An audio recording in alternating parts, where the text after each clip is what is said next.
We're having a good time.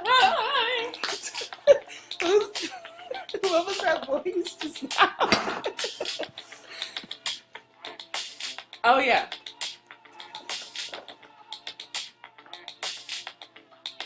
I'm trying to follow you. Hey, one viewer, what's up? Hey, come on now.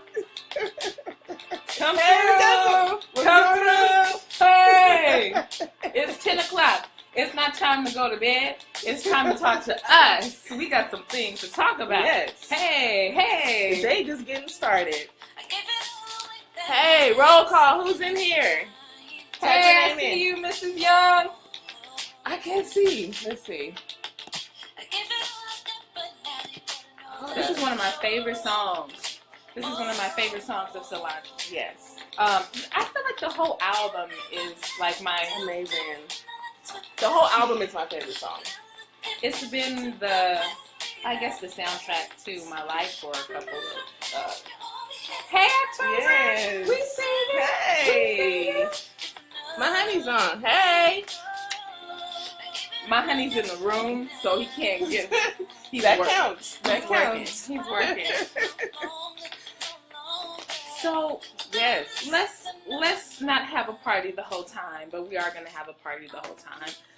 Thank you guys for tuning in. I am Melaina Williams, and this lovely lady is Camari Carter. and we are here to just. Some of you might have heard we had our lemonade moment Yes. last night. Shout out to Safe Harbor, Daniel, and KPFK. We were supposed to be on the radio show, but unfortunately, the show lost its spot on Safe Harbor. And so we said, well, listen, that doesn't mean that we can't still come together as writers and as young, women who are excited about sharing our voice, not just for our own glory or anything like that, but just sharing our voice because it could help someone else, because that's what caused us to be writers. And I think that I can speak for both of us with that. So we just thought that we would talk about some things that that have kind of brought us to this place of being writers and journeying to having a book. Like, this is crazy. So first thing I want to do is just kind of ask you, Camari, about Death by Comb. Oh. Like, I'm just going to go in. We was going in. I'm just going to go in. Icebreaker. I'm just going to go in. We ain't doing the icebreaker was the dancing. We got to give the people what they came for. So, and that is to know more about you. So, this is Camari's book, Death by Comb. What made you, I remember when I first heard the title, I was like, that's an amazing title. So how did you get there? You know what's crazy? We were in CLI together. So CLI is the Community Literature Initiative in Los Angeles, where it's a program that it helps you build up your work into a publishable quality and you get a book published. So in the class, Hiram Sims, he did a prompt on how do you think you will die? Do you remember that? I remember your response, and it was, dang. I remember that. I remember him asking you that question. Yeah. And I just don't remember what I said. It was something inspiring. I'm going to think of it. It's going to come to me. But the reason Death by Comb is because I thought that was so morbid. Like, how do I think I would die? And I felt like if I wrote it and said it, it would come true. Mm-hmm. And so I came up with this funny way I would die. It's like I'm trying to do my hair and I flipped my comb and then, just cut my head off. But I never submitted that poem. I never shared it with anybody. And so the night of when it was time to pitch our book, the night before, I was like, I didn't even have a title. And I was like, I need a title. Look, and then I came across, find out things that you didn't even know. Yeah, came across that silly poem about who would die by a comb, and it turned into that. And so after the title came, then I felt like the whole book made sense and came together. Yeah. And so during that time, when I was writing the book, I was going through a really tough health issue. Had thyroid disease, and doctor said I would die if I left it untreated. I'm 26 years old. Everything was just crazy.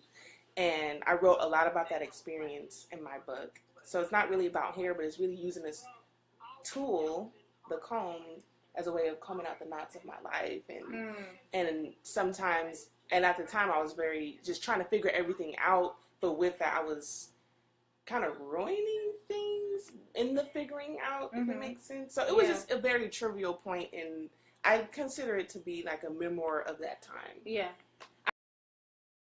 I think with Black women, we all have that experience of our hair, and what I love about that is as soon as you see the title, Death by Comb, as soon as you see that, hey Cameron, as soon as you see that title, Death by Comb, every Black woman knows, like, the experience. Even, when I wrote Nappy Gratitude, which is in my book, we all have a poem about our hair. Yes. And and a lot of times it's us coming to a place where we realize that it's our crown, know, it's our crown and glory. But it's just,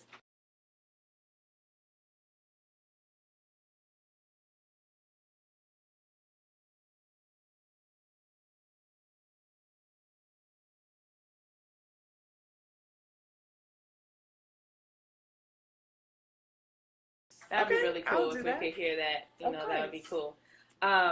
So going forward, I was just thinking about women and women in writing. And have you experienced, who's writing? Hi, Sipo says, I thought of a giant hot comb. It's funny, people's interpretations. That's awesome, right?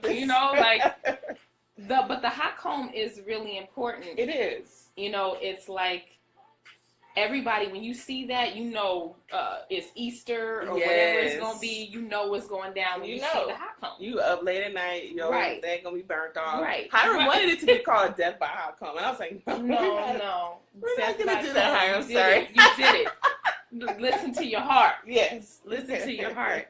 But as a woman and a writer, how have you found, community with other women, just kind of encouraging each other? I think that all of us as poets do, but it's always interesting to me when I can see African American women just like encouraging each other and being together. So was that hard for you in the beginning, or did you find a community?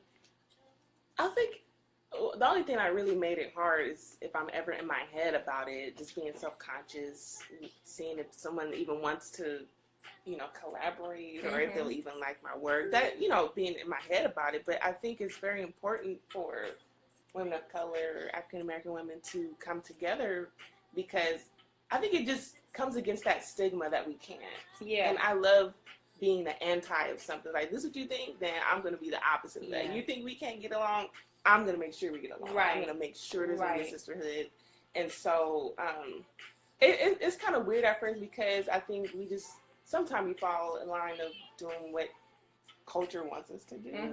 And, it's simple as if you walk along on this sidewalk and you come across another sister, in their mind, you're like, okay, don't look too long. I better compliment, or is she going to say something? Or it's like, well, who told us to do that? Yeah. Like, what is that? And so I purposely, come against that and say, girl, you rocking it. Like, I love your shoes. I love that. Like, we have to break down that.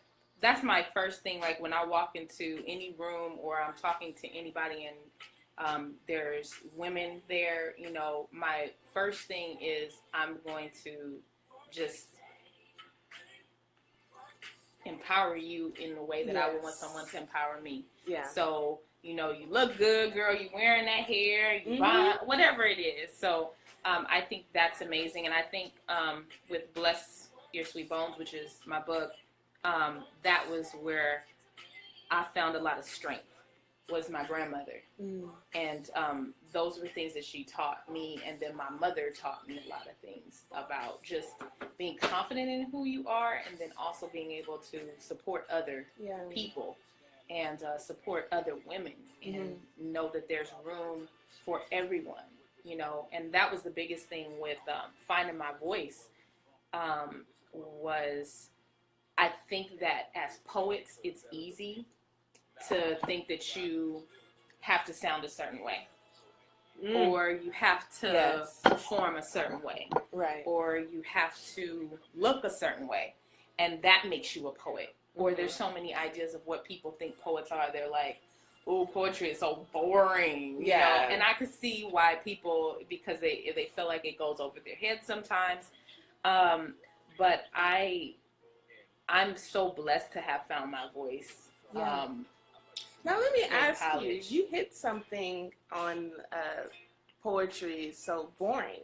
Mm-hmm.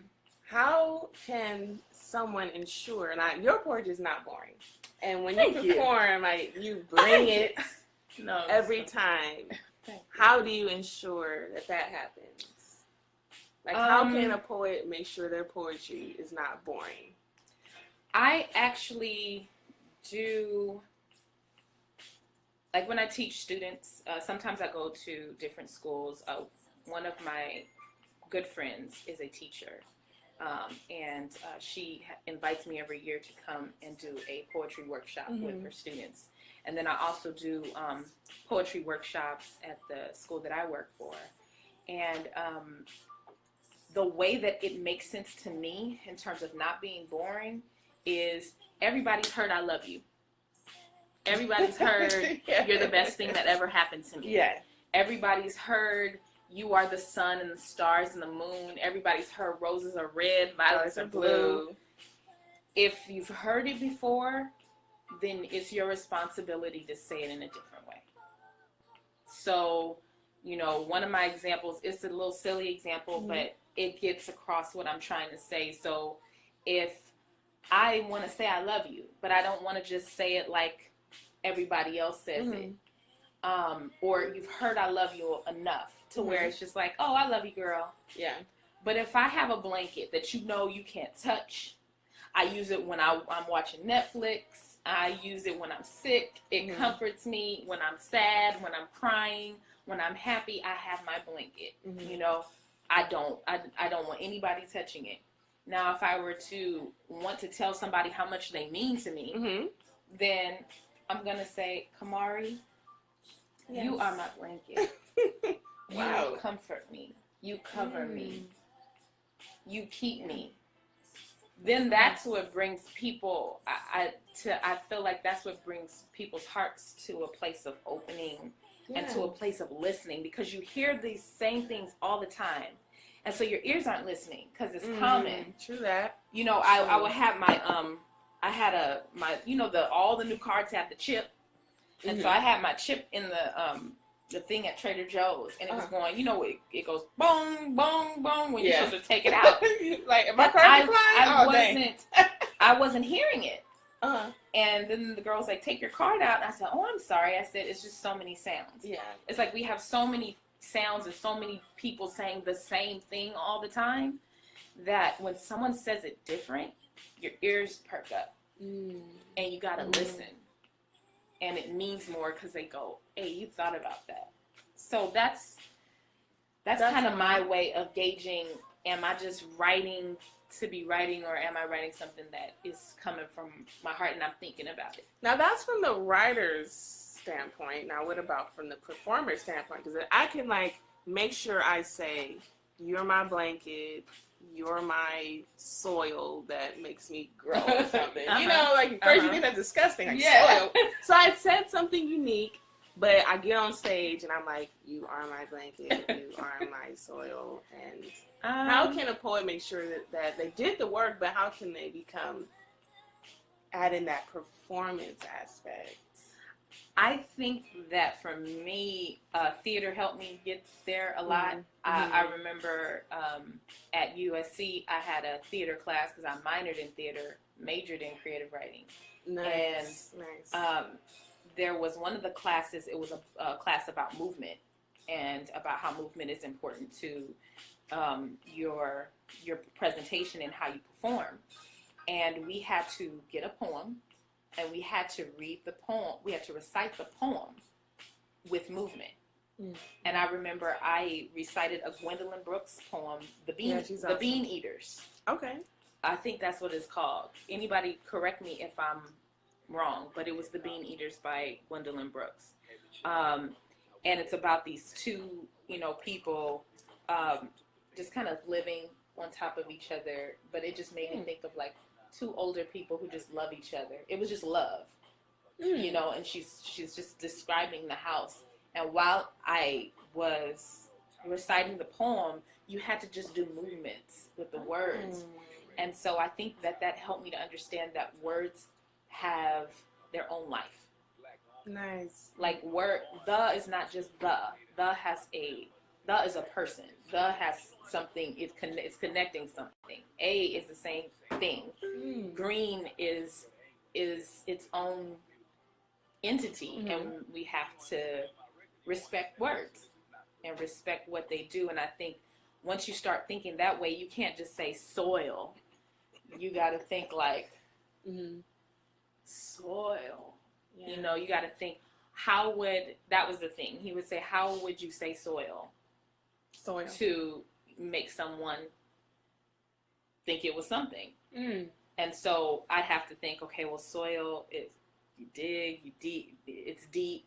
So you just kind of make up for yourself what that is, and that's the essence of, like, you being you. So if I were to read soil, I'd be like,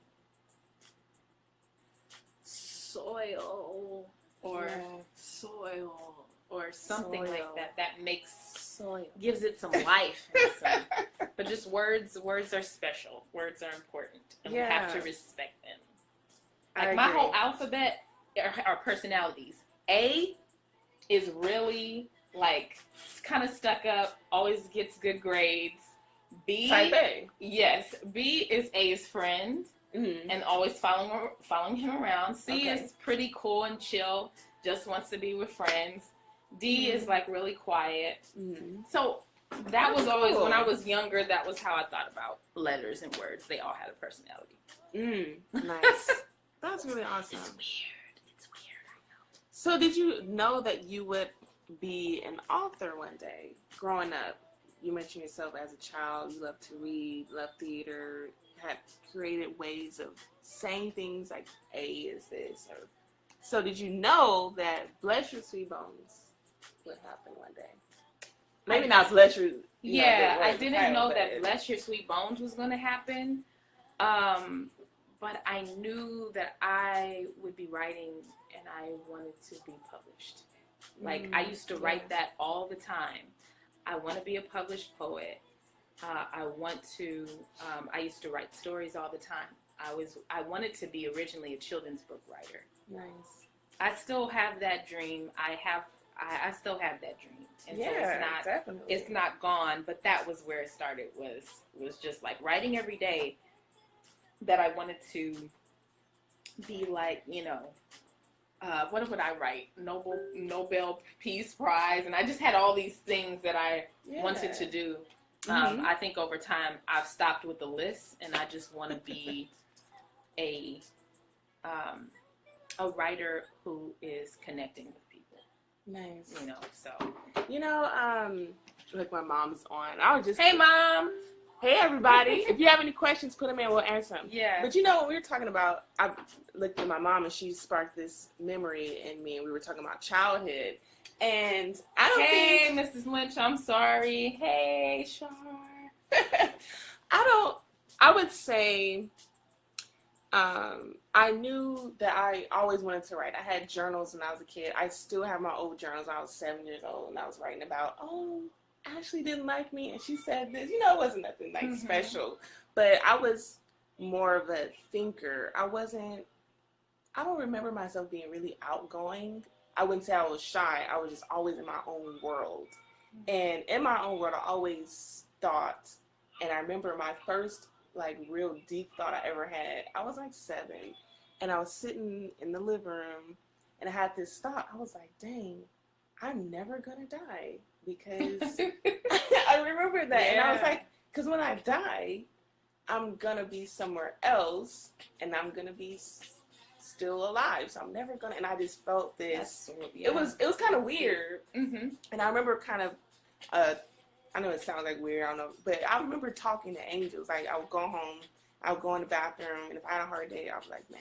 And I would just imagine that. But I know when we're kids, we're more open to things, and we're creative in our imagination. But when we get older, you know, the issues of life take us away from that. But I remember always thinking and always writing, but I didn't know that I could really pursue a career as a writer. Yeah. I thought the only career I could have, I was like, I knew I wanted to write, I knew I wanted to talk, so I'll just be a lawyer. Yeah.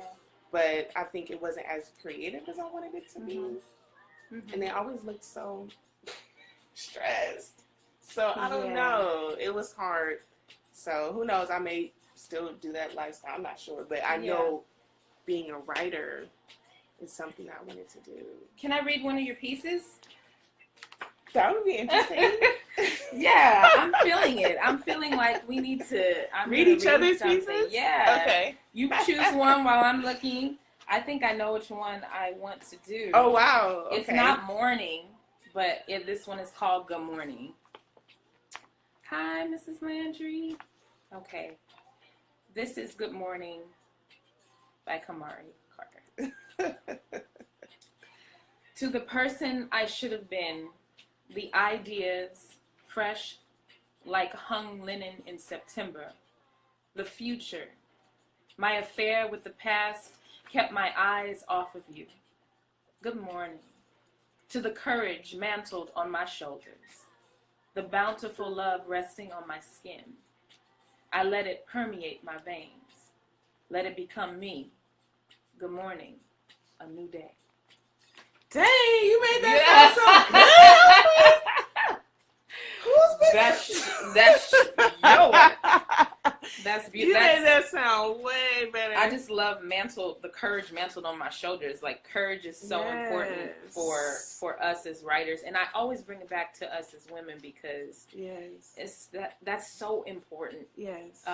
For us to be able to have courage as women, because it's very easy for you to feel like, you're under a thumb, or you're expected to do things a certain way. You're expected to say certain things a certain way, and just that courage on the shoulders. That spoke to me. Love that. Thank you. Shoulders up, people. Wow. Courage. Wow. Put that courage on your shoulders. Somebody said, "Oh snap!" Hiram Sims asked us a question. I want to read one of yours now, and then we're gonna answer that question. Let it become me. Good morning. Hey, Alyssa, thank you. Okay. These two really spoke out to me. I love the detail in the poem The Gods, and I love 365 because it was really encouraging. I'll read 365. I pray you wake up to another day and another night, to another smile and another cry, to another do and another try, to another hello and another goodbye, to another rest and another fight, another reason to reside in this 365. Take breaths with no regret, they were given. Breathe, you are alive in this 365. Breathe, you are alive. You are alive. You are alive. When I read this today, I was in a mood, and I think we spoke earlier, and I was saying how I was really bogged down with kind of the pressures of life, and after seeing the movie Get Out, I felt really bogged down with why is so much opposition and negative connotation against African American people. But and I just kept thinking, I was just overthinking. I'm an overthinker. But when I read this, it was like, it was simple. I pray you just wake up to another day, another night, another smile. And it's like, just take that step. Yeah. This breath. Yeah. You are alive. This day, this moment. And it just simplified that moment for me. And I was like, and I breathe. That's actually interesting that's the moment that you experienced that poem, because that's the moment it was written out of. It was it was around Trayvon Martin and Eric Garner, and I can't breathe, and everybody feeling like you just were like, it was too much. It was too much, and it's hard for you as a person sometimes when you feel like you need to do something and you don't have the what you feel like it takes. Like, yes, you can protest, yes you can, but there's something else that's going on. You can't You can't go out there and shake somebody into realization. That's true. But what I was coming to a point was that I could not get lost. I still was here to breathe for those who are not breathing. Yeah. I still can speak for those who are not breathing, and I think that's what we can do for whatever we're doing, whatever, if you're an artist or you're a business person or you're in real estate or you're in architecture, all of it is needed, all of it is special, and it means something to, you're here. Mm-hmm. You have another year or you have another day, but just look ahead and do your part, whatever that is. And that's powerful, because I think sometimes when you're so involved in activism and what's going on, you can forget to enjoy the simple pleasures of life, because you get so bogged down with the negativity that you're just like, what am I even doing this for? Like, is this life? You know? But then it's like, it's so much beauty in life, and that you must remember. But just first, I need you to breathe, because you can find yourself just holding your breath, and you don't realize you're not breathing until you actually tell yourself. Look, I was watching the Yanla today, and she said, breathe through it. And whenever the person is crying and they're like, and she's like, no, feel your feelings and breathe through it. And I'm like, I'm going to breathe through it. I'm going to breathe through my life right now. What was Hiram asking? He has a lot of questions. The first question was, what is the job? I had to go back in the archive. This is a while ago. What is the job of a poet? And ask Melaina. He's silly, I know. What is he? Read the poem about breastfeeding during slavery. It's not a poem at all.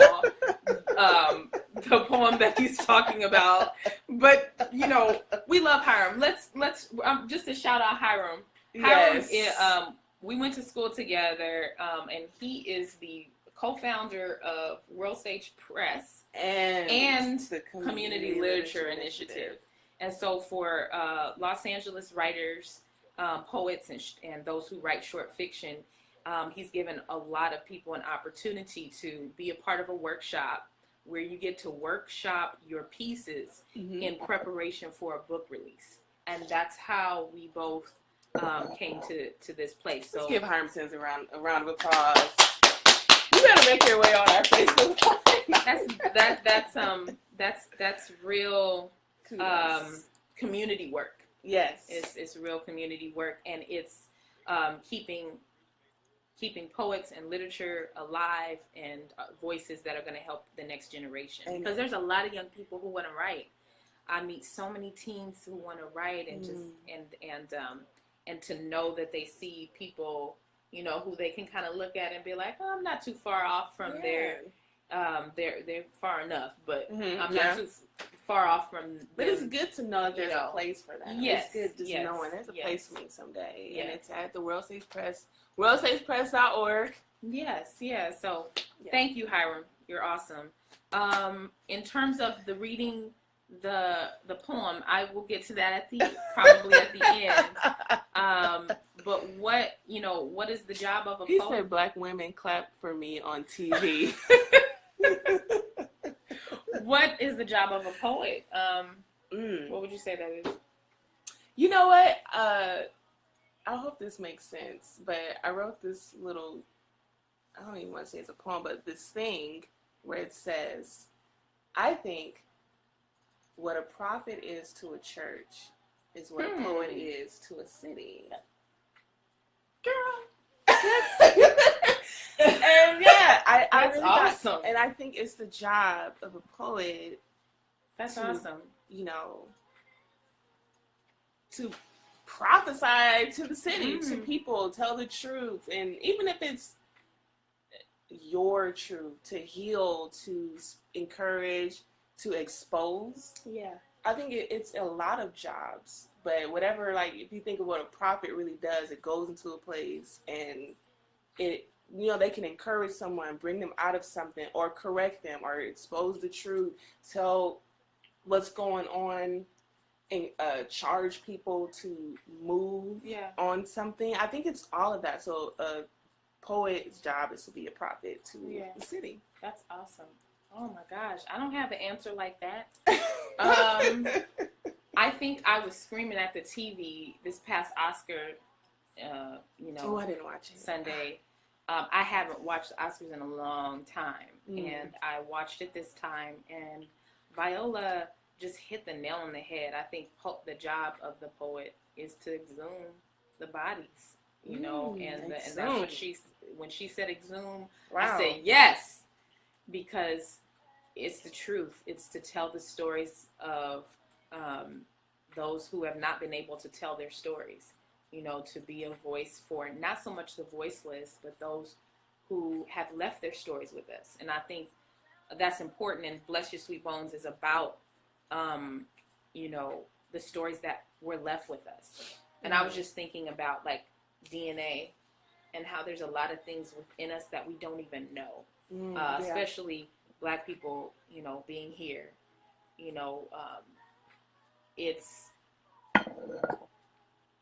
It's a strength, and a lot of times we believe the hype that society would teach us or what magazines would show us, but we're resilient. We're a resilient people. Yes. And we have stories within us that it is our responsibility to get those stories out. Yeah. We are, and I'm holding myself accountable to get my own story. But even my own story is my ancestor's story. Yeah. My own story is my grandmother's story. My own story is my mom's story, my dad's story, my grandmother's story, my grandfather's story, my aunties, my uncles. And I don't have to know them. I don't have to have ever met them. But I feel that their stories are in me. You know what I mean? And it's finding your history. It's finding out who you are, and trusting that that's a strength in you. So I just, we can carry and we can do way more than what we're told we can do or what we can say. So that's always been my way of looking at it. Yeah. So. And I think too, if you are a poet, even if you don't feel that's your responsibility, I think once you take on that title, I'm a poet, it's almost like that title just makes you tell, because, okay, in a way where if something happens to you, you see something and you want to write about it, like, I think it just probes you to write. Like that, you want to be a poet, then you will be probed to write. Like, there'll be topics that come to your mind and you can't sleep or it'll bother you until you write it down. And I think too, do you ever experience times where you wonder, why did I have to see that? Yeah.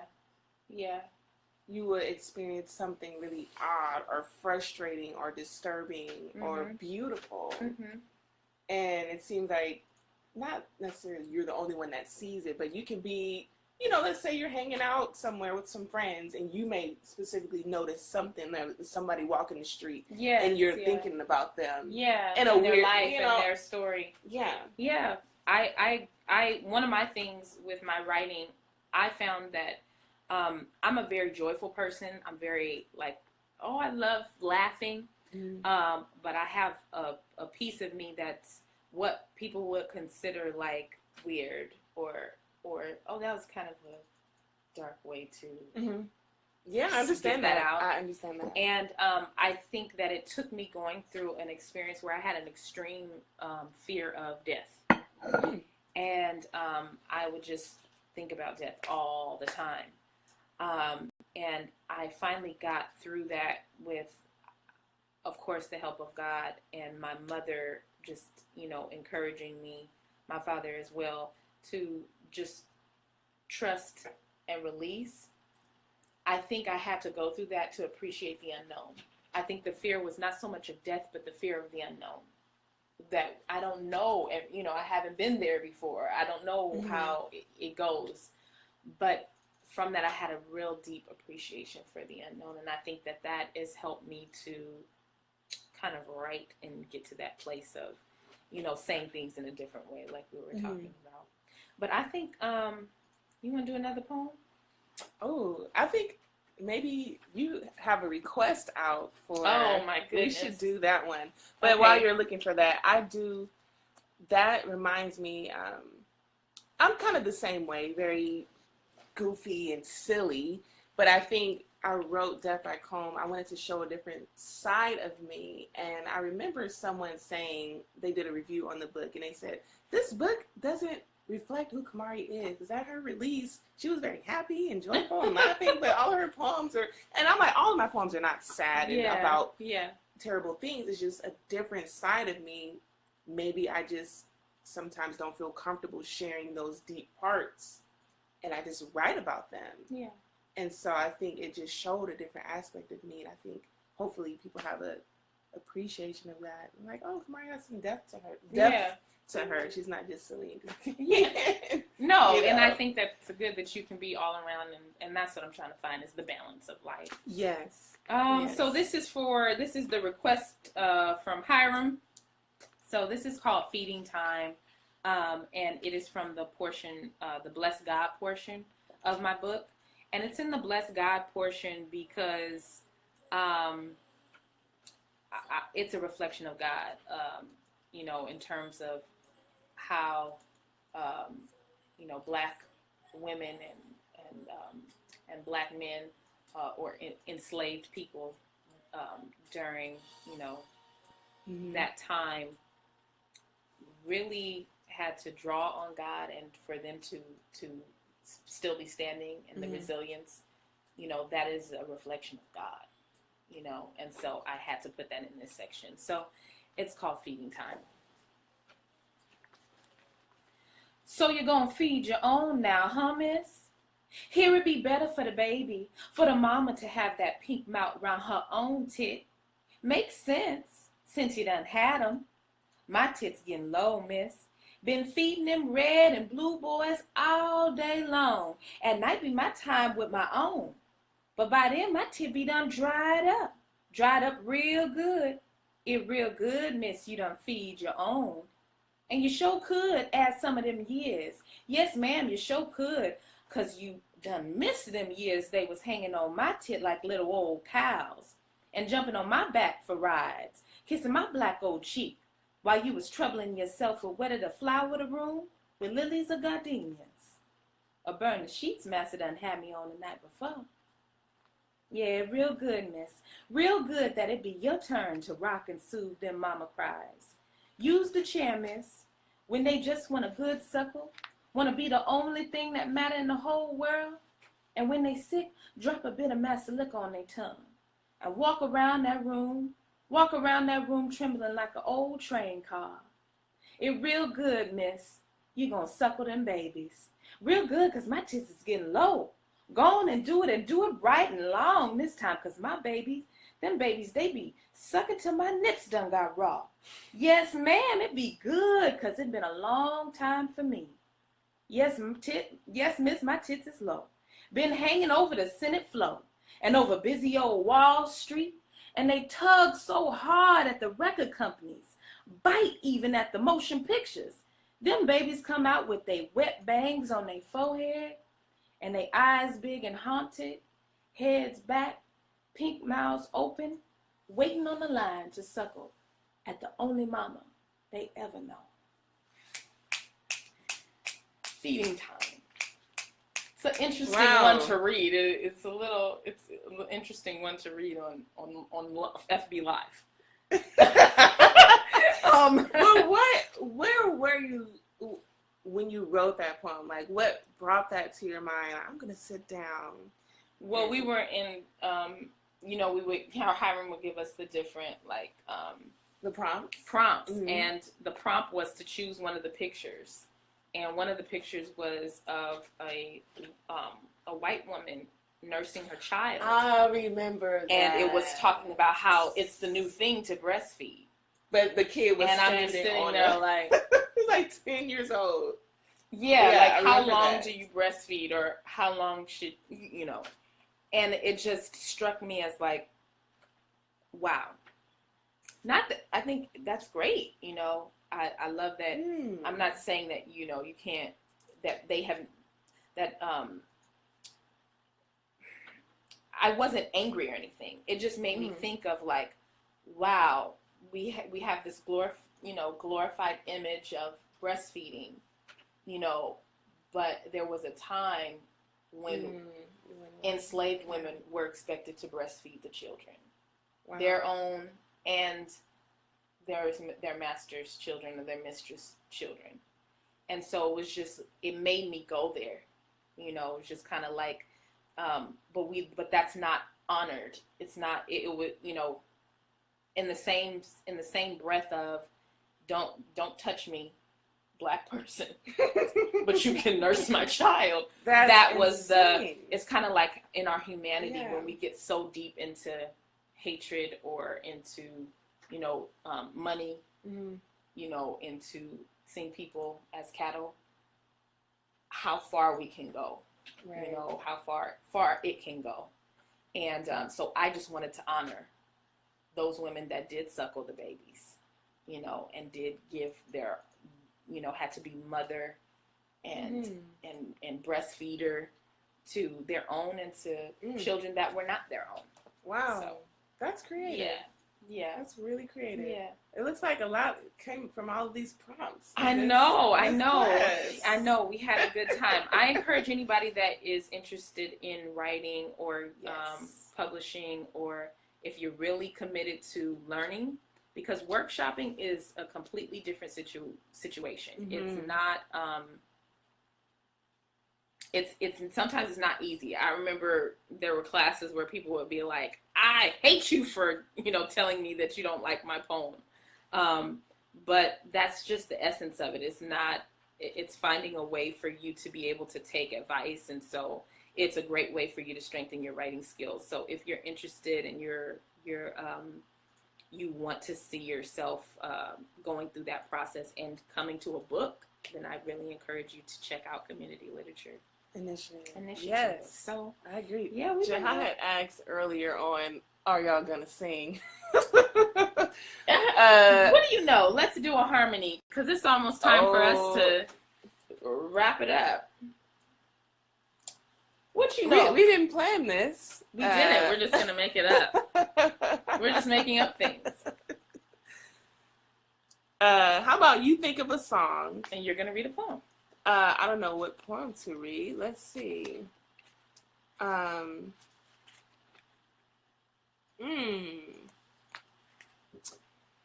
Interesting. I think I'm feeling. It's a little dead silence here. Which of your poems was the hardest to write and why? Oh, that's a good one. Oh, wow. You know what? I read this poem quite often, but it was the hardest one for me to write. Really was the poem Diana. Yeah, that's heavy. That was a heavy one because it was true. Yeah, and I remember several times when I would go to edit the poem, I would just cry because I felt so helpless, and I was so worried about her. And I know she's probably like 8 now, and I still worry about her. And it's really interesting to be put in a position where you see something, but you really right before it's time to act on it, it's too late. Yeah, and that regret just has stayed with me. So I guess I'll read that one since I'm talking about that one. And it was asked. So that one was the hardest poem for me to write, and that is why. And so this one is called Diana. Tender and fragile, unblemished skin and tiny body, a yellow moon face, smile brighter than the noon. Diana, Diana, stumbled into my class, quieter than a night of camping, faintest 2-year-old I've ever seen, with dirty, stuck-on scalp, corn silk hair, wearing the same filth-stained pink pants she wore all week. Diana smelled of unkept, a pissy sewage stench that remained in your nose hours after cradling her. Never let me change a diaper or hug her. Diana, a peculiar observant child. While others enjoyed worn-out Tonkas and dolls, Diana stood solemnly, fingers intertwined like distant lovers, unwilling to leave each other again. Diana didn't want to go home. At the sight of Mama and Papa, classmates dropped toys, crayons, even cookies to leave, but not Diana. Soon she gained my trust, allowed me to wash away smut from toddler-sized arms and legs, playground dirt from yesterday she'd come in with every morning. Diana, I wish I knew sooner. Should have known when I saw how you tried to protect your teensy-weensy body, not let anyone touch you, your indifference to playing or eat chocolate chips, color in red to heart-shaped lines, unwillingness to run in the sand, resistance to mimic moves and gnats. Diana, when I changed your diaper and sprinkled soothing baby powder, I saw openness between your chubby legs, too young to be thighs yet. I saw damage to your girlhood forced into womanhood. The slit area, much like a heat-split baked potato, an open Ziploc snack bag. You didn't want me to change you, afraid I'd be like your dad. Diana, I saw him look at you, salivating with hunger only a wolf could have. I watched you walk slowly towards the door. When he came for you, maybe you thought he'd probe inside of you again, interrupt your sweet sleep. Maybe you thought you'd never come back to class where you felt safe, but I couldn't protect you. That was supposed to be a father's job, to guard you against the monster he turned out to be. I remember when I wrote this and got it workshopped, someone said, why do you say Diana too many times? It's too much. You need to take some of them out. And,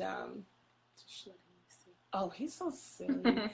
And I said, because I didn't want anybody to forget her. Yeah. So it was my way of putting this name into your mind. Never forget her. Never forget her. Yes, yeah. So that's why I say it so many times. Yeah. And that Diana is so many other, little girls that are going through that. So it's like, keeping the names alive. That's one of the ones that I really hard. It's hard to hear. It's hard, but it's beautifully written. Thank you. Thank you for being her refuge in that time. Well, I didn't think of a song. What we love to launch so much, so maybe there's one a little chorus of something, or some of y'all didn't know are you still a part of the choir? No. Yes, but the choir has not. Okay. Yeah, but what's a song that I might know? Because I'm choir too. Oh, but I don't know too many. They were doing like new songs. Oh, not necessarily older ones. This is hard, y'all. This is hard, Jaha. Where is she? Jaha, you should put in a request. Anyone have a request for a song? Well, while someone's thinking of a song to type in, what about you? What was the hardest poem? It's hard to say the hardest. It was a lot of hard ones. I'm not gonna lie. In this one, what was maybe a hard one for you? Well, the hardest poem to write. I don't think that I had a really hard poem to write. A lot of it came out of, kind of flowed. The hardest poem to write right now for me is, I'm currently working on a poem about, it's called It's Never Been a Good Time to Have Children or to Have a Baby.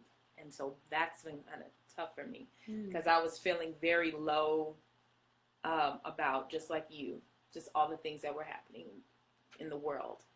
And then at the same time, just really, thinking about, it's around the time that I'm excited. I want to, have a little one. And it's just been so hard to just capture everything that I want to say about bringing a child into the world. But I did get to the point that the point of the poem is that really it's never been a good time to bring a child in the world. So it's always a good time to bring a child into the world because they change things and they bring hope. And if you looked at what's going on in the world, racism, classism, sexism, you would think that it's just right. It's not a good time.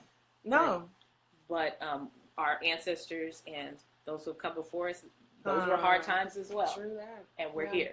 So, do you need to? Oh, I have a. So you want to connect this to this? Maybe. I think we might be almost done. Okay. Well, 20%. Yeah, it might not get through. But I had there's some things here. Song. I got 5 on it. Okay. Leave it up to Hiram. I'll ask you too the same question I asked Sipo last night. Which process was or is harder, selling yourself before your book was published or selling your book after it was published? From the outside looking in, the hard work starts after your book is published. I'm just trying to mentally prepare myself for when it's my turn. Mm-hmm. And then Hiram says Ignition by R. Kelly. Okay, Hiram, you're a band. I actually like that song, but I don't know how that's going to work harmonically.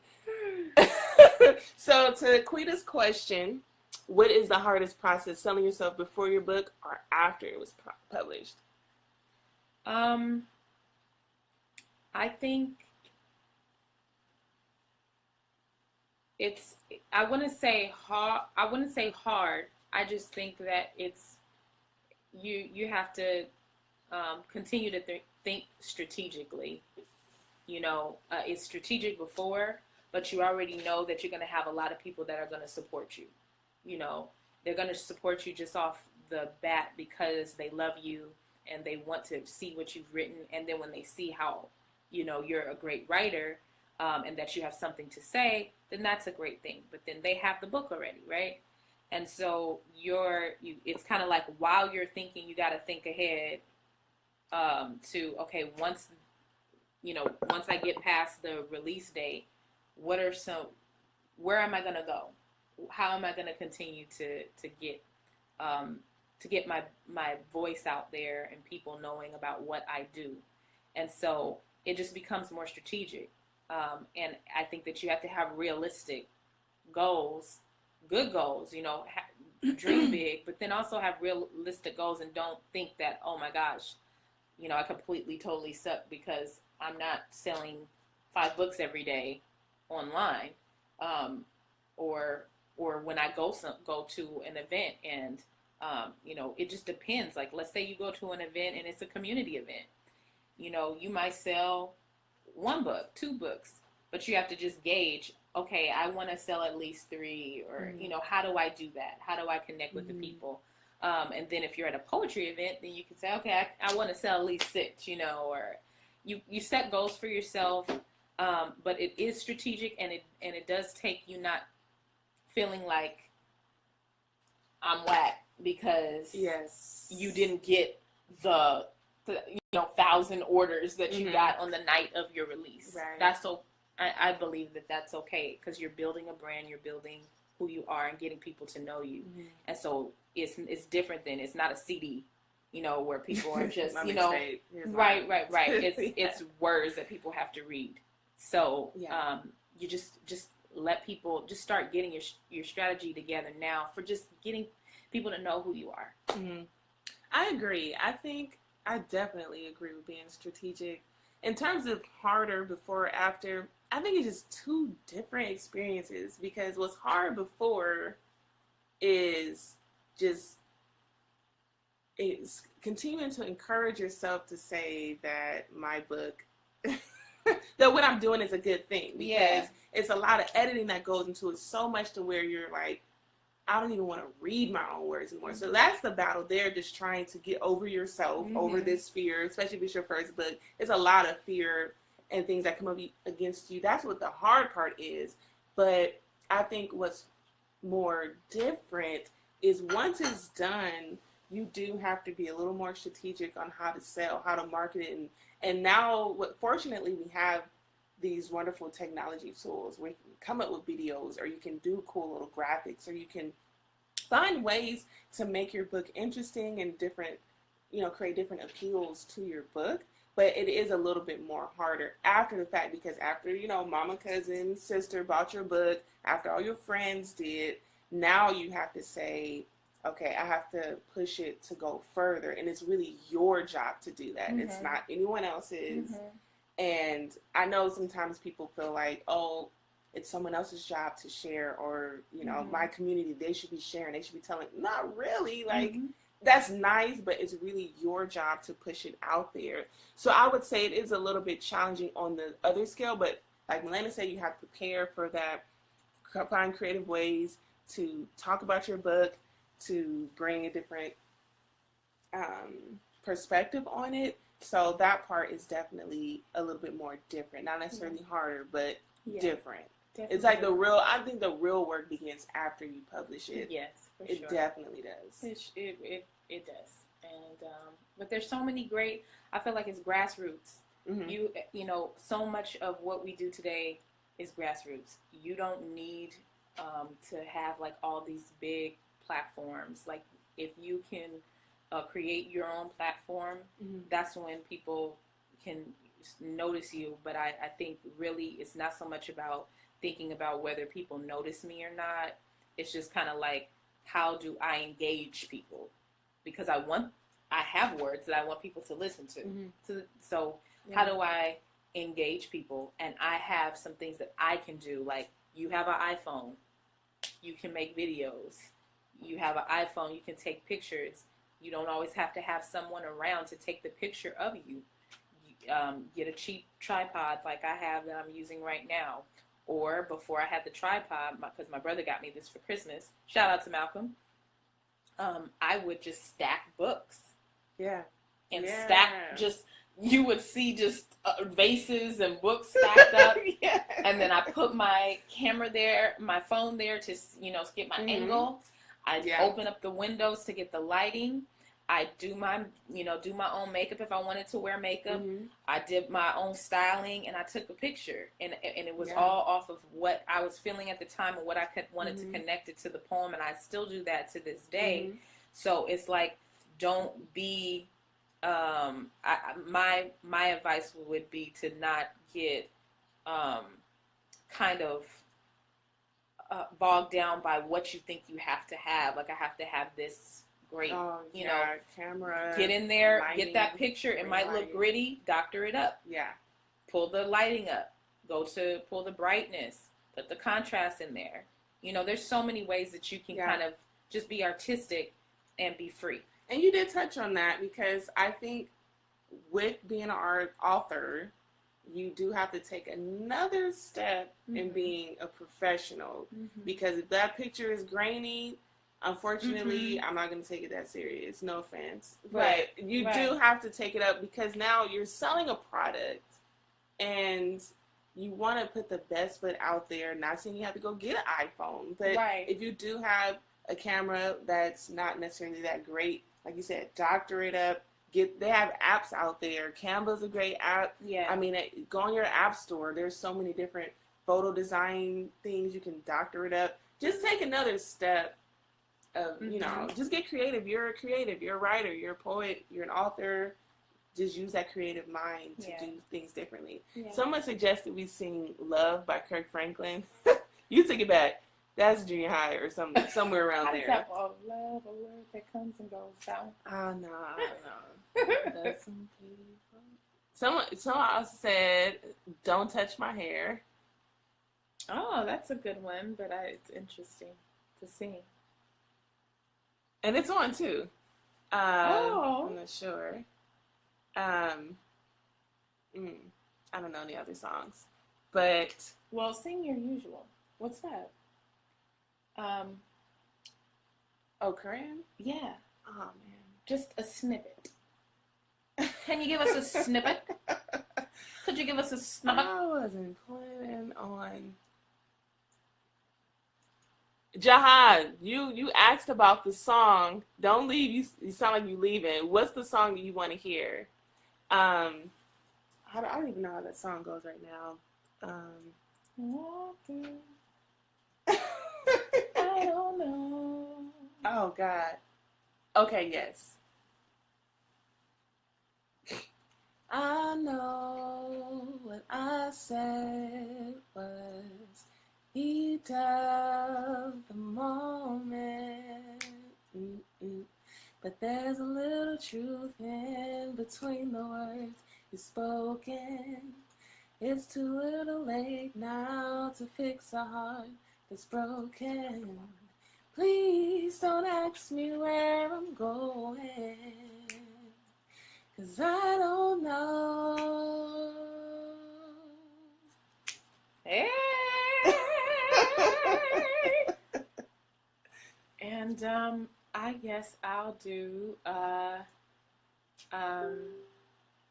feels like yesterday I didn't even know your name, and now today you're always on my mind. Hey. I never could have predicted that I'd feel this way. You are a beautiful surprise, intoxicated every time I hear your voice. You got me on a natural highs, almost like I didn't even have a choice. You are a beautiful surprise. You are inspiration to my life. You are the reason why we smile. You are a beautiful surprise. Yes. Okay. Yes, that was a beautiful surprise. That was beautiful. I loved it. This was awesome. Wow. Thank you, Camari. Thank you for just being here and being able to talk. And thank you guys for listening. I know that there were some moments where you might have been like, what are y'all talking about? Ashley, thank you, girl. She said we better sing. I just want to say thank you to everyone who tuned in. This has been a great experience of just letting you know about us. I know that hopefully we can do this again, and maybe Jahai just asked, so when are you doing it again? Oh, Jahai, that's confirmation. Hey. So let's we need to have more. Let's work it out. Let's at least do one at least once a month, and then we'll see how it goes from there. Yeah. And maybe we can have some guests. I like that. Maybe some of you can be some of our guests. Special guests. Special guests. Starring. So thank you guys so much. Just as a reminder, World Stage Press. WorldStagePress.org. These books.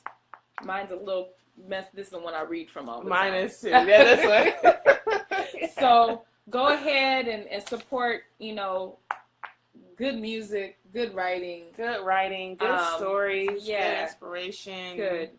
And also there's a lot of other writers who are amazing. So you'll be able to go through a lot of different books, and we encourage you to subscribe to World Stage Press.